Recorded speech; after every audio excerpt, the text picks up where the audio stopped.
Miss Bhutto, can you describe what happened when you last saw your father? Well, when I last saw my father, they weren't telling us that it would be our last meeting. In fact, they had asked both my mother and myself to come, so naturally our suspicions were aroused. So we asked them, well, is this the last meeting? And they said, well, it could be, it couldn't be. And I said, what do you mean? It could be or it couldn't be. It either is or it isn't.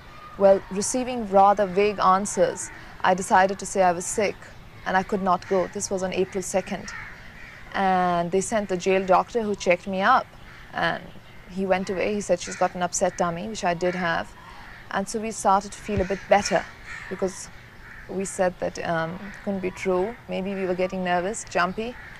And otherwise they would have taken us. They don't care about our health. They never have in the past.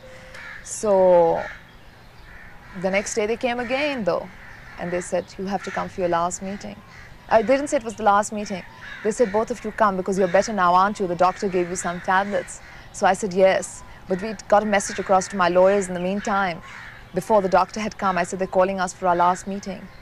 So what happened when you went to the prison? They weren't telling us there either. And we weren't sure. We were so confused till we got to the death cell. And my father said, so both of you have come together? And we said, yes. And he said, this means it's the last meeting. And both of us started to speak and then paused. And he said, well, it is. So we said, they're not telling us. He summoned the jail superintendent and said, I have a right to know. The jail superintendent prevocated, but the force of my father's personality was such that finally he said that, yes, sir, it is. I was standing behind the jail superintendent because in front of the cell, there was only place for one person really to sit. Two could sit uncomfortably. He was behind the bars on the other side. So he said, I see, good. And what time? And the jail superintendent said 4:30. He said, I hope I can have more time with my family. So he said, no, sir, it's still half an hour. So he said, that's, you know, contrary to the jail regulations. I know there's no such thing as a jail manual, but if this is my last meeting, I insist on having at least an hour. And so then we sat there and it was horrible. I mean, now when I look back on it, my father was very calm and he talked of family matters. He talked of party matters and I keep seeing his face. They asked at the end of the meeting, I said that I'd like to hug my father goodbye. He'd been the president, the prime minister. He'd brought them back from the camps of India. They wouldn't even open the cell doors for me to kiss him goodbye. And then we just went back and started the countdown to death. Nobody else knew, nobody else was aware. He didn't even keep a book with him. I'd taken some books with me. He had no paper and pencil. They'd taken that away a week ago. I said, please keep something, you know, you'll have something to read. And he said, no, I have my thoughts. My thoughts will keep me till the time comes. And he wanted to keep Shalimar. It's a perfume by Guerlain, which he'd always worn. And he said, I want to keep some of that. And we had it with us. We gave it to him.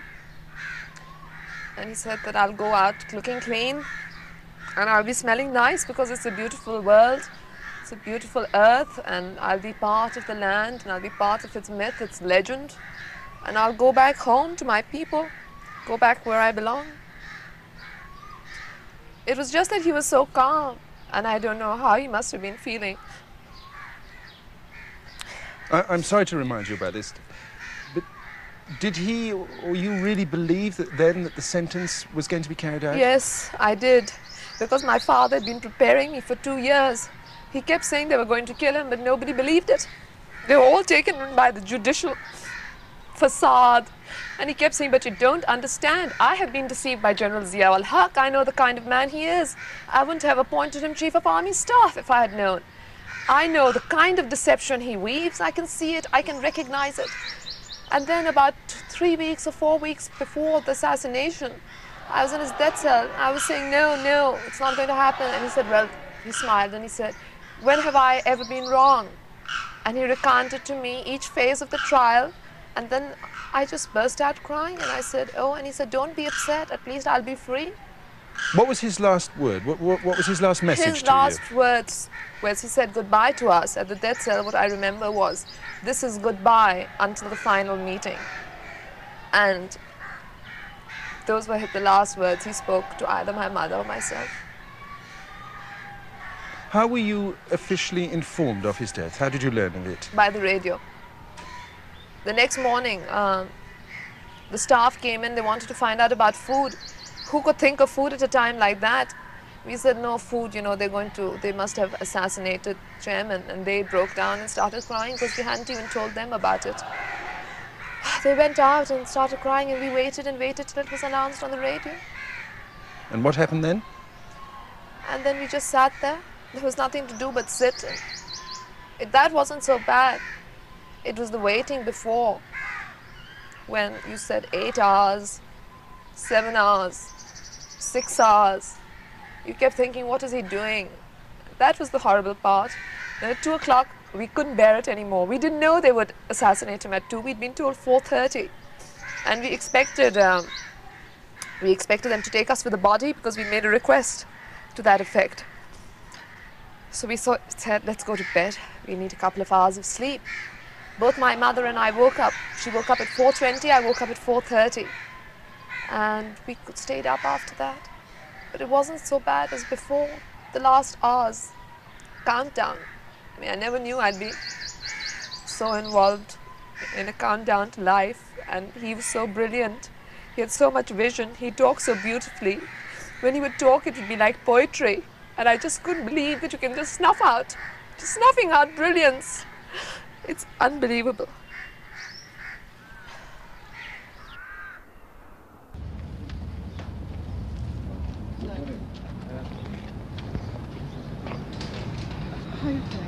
Well, I don't want to say much. I came just to tell you that, of course, it's a personal tragedy.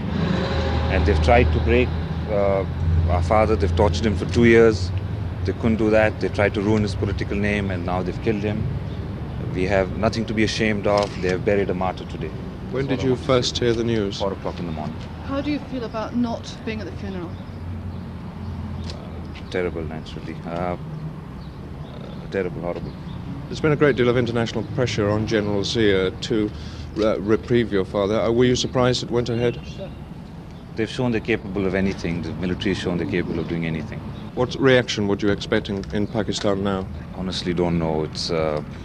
I wouldn't like to comment on that. My mother and sister are there still, and we just do not know what the conditions are with them. What would you say was your father's achievement as a politician and a man? He saved Pakistan from the ashes after the 1971 Bangladesh war. He gave our country freedom and a political awareness, and he gave our country democracy and social and economic justice.